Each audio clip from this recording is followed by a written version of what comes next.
Let me ask you a very simple question, What time is it? Okay, you'll say 6:30. Simple answer.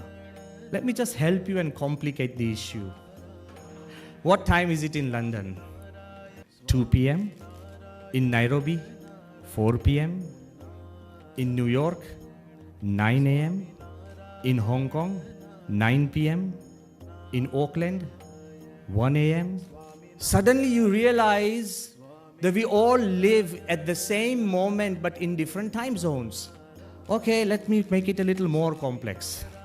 The Christians would say 2000 and then comes the Hindu and he will say it's 2072. Then comes the Muslims, they would say it's 1437.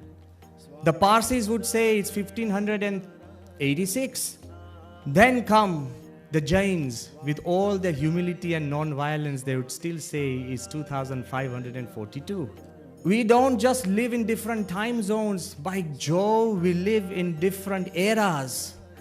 I'm telling you. And it's not just a few years apart. In some cases, centuries apart. Let me still make you think that we talk by time, we live by time. Our lives are dominated and dictated by time. And still we have no clue what time is. We don't have a clue of what time is. Let's explore it a little more. The most celebrated day, because we are talking about celebrating life with time. The most celebrated day on this earth is not your birthday. Definitely not your anniversary. Because you keep forgetting and your wife has to remind you and then you have a fight about it. So it's a day to celebrate with a fight, right?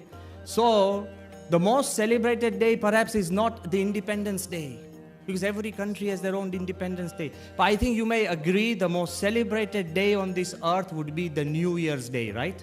Every culture, every country, every man or every person or every tribe celebrates the New Year. But look how complicated it is. I just want to really pin it through to you. Very simple. Most of the Western Europeans, they celebrate New Year in January. Fine. The Chinese come along, they say February. Vietnam and Korea, they celebrate it in February. Then Tibet, Iran and Babylonia in the old times, they always celebrated the New Year in March. Then we've got April. Sri Lanka, Burma and Thailand and the Assyrians celebrated their New Year, and some do now in April.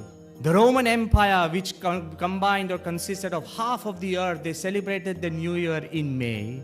Then we've got June, Nigerians, isolated, but they celebrate the New Year in June. Then we've got our strong Kachis, they celebrated the New Year in July. Then we've got Parsis in August. Then we've got Jewish and Ethiopians in September. And we Hindus are very liberal, sometimes in October, sometimes in November. I am telling you, still wait for it. Then we have December. There is not a single month on this calendar where somewhere in the world nobody is celebrating a new year. I have not touched even the Aborigines, the Icelandic tribes, the Andamans, the Kalaharis. I have not touched even the smaller tribes who have their own traditions and cultures.